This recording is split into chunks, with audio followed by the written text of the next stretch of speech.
So, have you ever heard someone say, my husband doesn't allow me to have my own bank account? Or my wife doesn't know how much I earn? Or maybe every purchase I make has to be approved by my partner. Many people assume financial abuse only happens when someone steals your money, but sometimes it starts much earlier. It starts with control. It starts with how they tell you how to spend your money or what to use your money to do, and how they have that level of power over your finance. And this is why today we're talking about financial control in relationships. This isn't about blaming men, and neither is it about blaming women. Because financial control can happen in either direction, it can happen with either gender. So this is not shading women or shading men. This is just about financial control in either direction. And the goal of this video is to educate you. So if you're in a healthy relationship, this video can help you to stay there. And if you are not, perhaps today's conversation will help you to recognize some warning signs. So, hello everyone, and welcome back to Finance with Dr. Ish. And here we simplify money, wealth building, and financial decisions so you can make smarter choices wherever you live in any part of the world. All right. So, if that's the kind of content you enjoy, consider subscribing, and let's get into today's discussion. Now, I'm going to be addressing several points, so please stay with me to the end and pay attention. Now, the point one is healthy relationships need financial transparency, and it's just become more important as things are going today in the world to discuss finance, especially in relationships. Now, money is one of the biggest causes of relationships conflict worldwide. Different countries, different cultures, different currencies, yet the same problem money. Okay, so a healthy relationship doesn't necessarily mean both parties earn the same amount, and neither does it mean that both partners will split every bill equally. It just means that there is financial honesty between both people, right? So whatever the gender, there just needs to be honesty and transparency, and of course, a good level of respect, healthy communication, and room for both people to have dignity. So the second point we're going to talk about is another red flags that you need to be looking out for. Uh, One of it is that you have no access to money. Imagine earning an income and yet needing the permission to buy basic necessities. I mean, you are earning your own income, your business, or whatever it is that is earning revenue for you, and you need someone else's permission to buy basic necessities. Or perhaps you are a stay at home parent contributing significantly to the household, but every request for money is treated like you're asking for a favor. This is not good at all. So financial dependence can sometimes be part of a mutually agreed arrangement. And financial control is different. The difference is choice.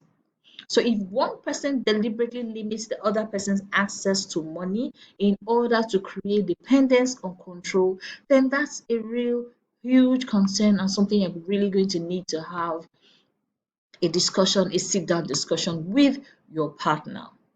Now, another point here is that every financial decision is controlled. Healthy couples discuss money. Trust me, I've been there. If you don't have that discussion early on, at some point in your relationship, you are going to have the discussion and you'll probably not have it the way you want to or the way you like. So healthy couples normally plan finance together. I'm not talking about opening a joint account and everyone putting no, I'm talking about planning the finance together. So it's not necessarily by having a joint account. Control, however, looks different. One person is making every decision while the other one person owns every account, one person controls every investment, one person signs every document and the other person just simply obeys. So over time, this creates a very unhealthy imbalance where one partner has very little understanding of the family's financial situation. And this happens a lot in African countries where the culture doesn't necessarily encourage women to have their own finance. Now, women are breaking free of that, but many cases in the past, our parents, our grandparents, where sometimes the father dies and the mother has no idea as to the financial capacity or capability of her late husband. And sometimes it happens vice versa as well. Now, fourth point here is you are prevented from working or growing. Now, sometimes financial control isn't about the money itself. So it's not just about calculating how much you earn and stopping you from earning that. It's about stopping someone from becoming financial independent. That is a very serious level of control. So sometimes in relationships, people tend to control the other person through money, through finance. I'm sure you know several people that have experienced things like that. If you have not personally experienced it, I have. Examples include I don't want you working, you don't need that promotion, don't start that business, don't study further. I mean, sometimes there are reasonable reasons why, but when there's no reasonable reason why, this is a financial red flag and not healthy for relationships. Again, every family makes different decisions together. So the issue isn't choosing one lifestyle over another. The issue is when opportunities are repeatedly blocked, consistently blocked to maintain control. Now, the fifth point here is financial secrets. Many families are guilty of this where the man doesn't allow the woman know his financial capacity or the woman is hiding. And trust me, either party can have valid reasons for that. But healthy relationships require trust. So if one partner hides debts, hidden bank accounts, secret loans, large investments, or even gambling losses that can affect the family and the individuals negatively, this is not good and it's not something you need to keep practicing. It's just, it's the secrecy. Financial dishonesty damages trust. No matter how much you love yourselves, if there is financial dishonesty between yourselves, at some point it is going to start um, eating into the trust you have for each other. And rebuilding trust is often much harder than rebuilding wealth. Another point I will be talking to you about is constant monitoring of spending. I have personally experienced that too, and I'm sure a lot of women can relate to this. I know this happens to men as well, but I think it happens more with women than men. Every receipt is questioned, every purchase requires explanation, every transaction creates anxiety. Budgeting together is healthy. If you budget together and you both parties are considerate of each other's needs and the family's needs, then there's no need to be hiding receipts or questioning receipts either. Um, every purchase doesn't need to be questioned with an explanation like you're under police custody or you're in court.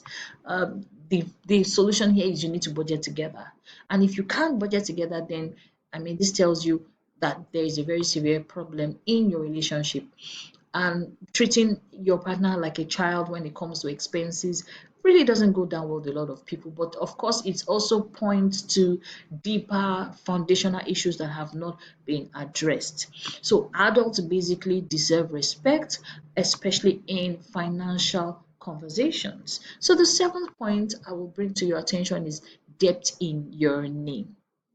One of the most serious warnings is when someone opens a loan account using your identity. Now, there are couples that actually do this, using your credit and pressures you into guarantees. Sometimes it doesn't happen only between spouses, can happen between siblings, it can happen between friends, it can happen between family, it can happen between colleagues, all manner of relationships. These rules are also very important for you to take note of, and it is a red flag, and it just means you need to run away from that kind of person. So when you're being pressured into that kind of thing, or signs of financial agreements without informed consent, you need to understand always that every financial document carrying your name leaves you open to litigation, leaves you open to getting arrested, leaves you open to a lot of negative kickbacks from all manner. So it's really, really dangerous. And no matter who asks you to sign, you need to be very, very careful and consider how this can go bad for you.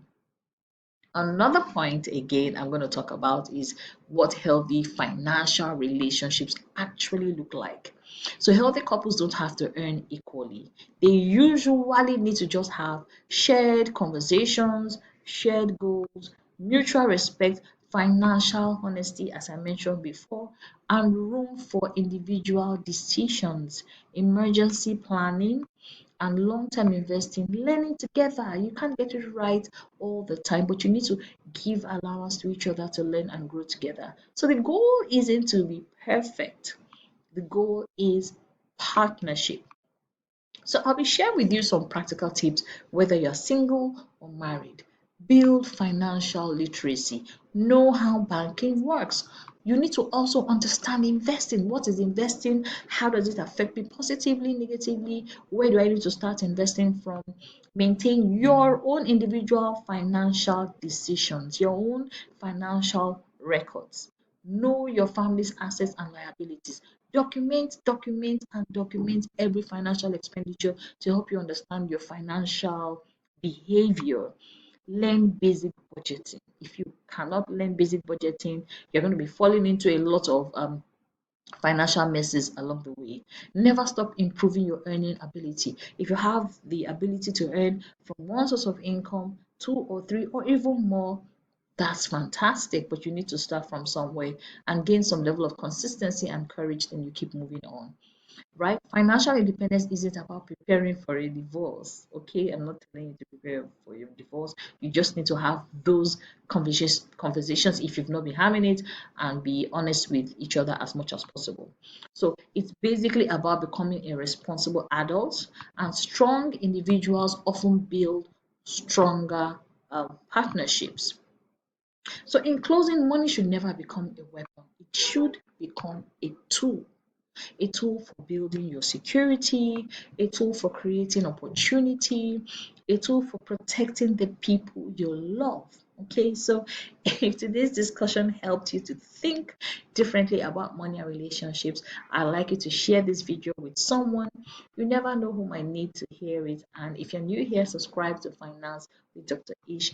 Every week we discuss practical money strategies that work no matter where you live. So until next time, keep learning, keep growing, and keep building wealth wisely.